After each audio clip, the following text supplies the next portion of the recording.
Voici l'histoire de la grenouille et du sanglier. Autrefois, la grenouille et le sanglier étaient très bons amis. Un jour, le sanglier invita la grenouille à venir partager son repas. Celle-ci ne se fit pas prier et se réjouit à l'idée qu'elle allait pouvoir manger de fort bon appétit. Ce jour-là, en effet, la grenouille était plus que rassasiée. Le savoir-vivre n'avait pas de secret pour elle.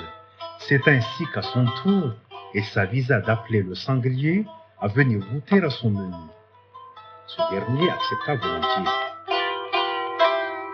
Elle avait amassé bien des victuailles, la brave grenouille. Malheureusement, de sa maigre pitance, le sanglier fit à peine une goulée. Il renifla de colère et, n'y tenant plus, « Insignifiante créature, lança-t-il, tu t'es moqué de moi. Je serais bien curieux de mesurer ta force. »« Hé, doucement, l'ami, dit la grenouille. Je voudrais bien que tu saches au moins une chose. Quoi donc ?» s'empressa de lui demander le sanglier devenu menaçant. « Tu ne fais pas peur, tu sais, lui dit-elle. Vraiment, reprit le sanglier, qu'elle peut interloquer. Vraiment, dit la grenouille. Le sanglier réfléchit un petit moment. Eh bien, dit-il, pour commencer, nous allons nous mesurer à la course. Voyons lequel de nous deux arrivera le premier au pied de... Je relève, dit la grenouille, et en même temps, elle grimpa sur en même temps, elle grimpa le sanglier. Attends un peu que je me prépare, dit la grenouille, qui se mit à sauter imperceptiblement sur la croupe du sanglier et s'y cacha. Je compte jusqu'à 3, dit le sanglier. 1, 2, 3. Puis il partit comme une flèche, faisant feu des deux navires, faisant feu des deux navires, faisant feu des deux navires. Grenouille avait du mal à le contrôler, tellement il fonçait vite. Il fit demi-tour et s'apprêtait à arroser la grenouille d'une bordée d'injures. Ne te fatigue pas, lui lança-t-elle de par derrière. J'étais arrivée la première. Le sanglier n'en crut pas ses écoutes. Quand il se retourna pour voir, il n'en crut pas ses mirettes.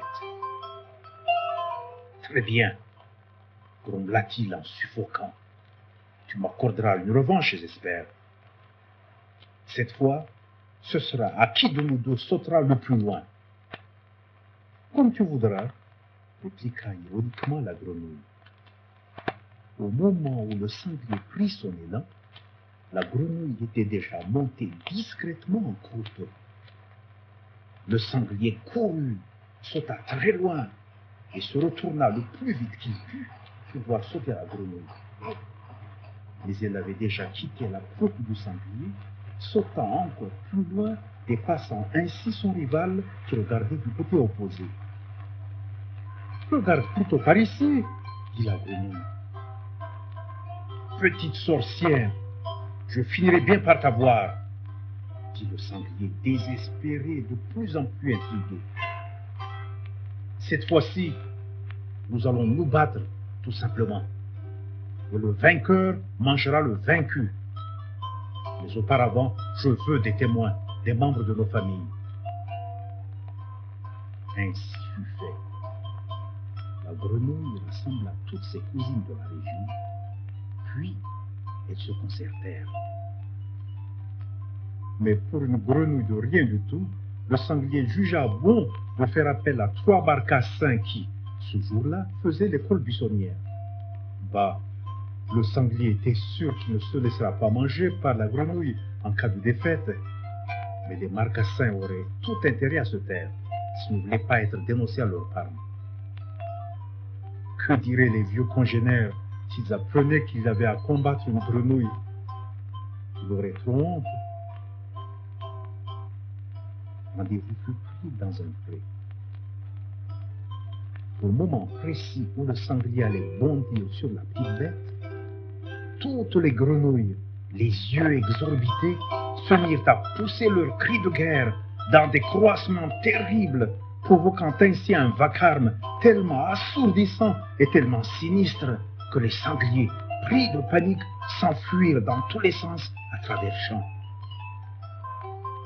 La nouvelle se répandit très vite. Et c'est depuis ce temps-là que les sangliers se sont bien gardés de venir rôder autour des villages.